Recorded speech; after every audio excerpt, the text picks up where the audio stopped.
reer ciisana ma yara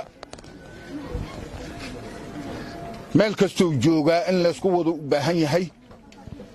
qofna ma wadi karo haddaan laysla wadin rag iyo dumar haddaan laysla shaqaynin ma shaqay karo qof mana dhaqaaji karo waxaan rabaa marka aniga kaligay ma shaqay karo in layla shaqeeyo aan u baahanahay reer ciise runtii maanta ka hor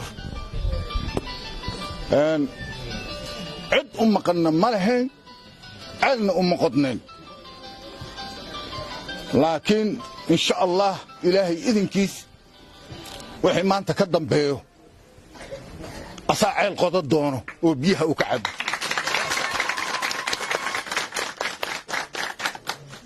asaa ceel qodo doono oo biyaha uu ka cabo insha allah ilaahay idinkiis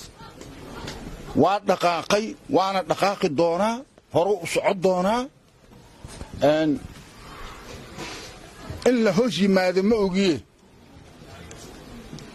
cid kalen hoos tegi maayo haddii ilaah yidhaahdo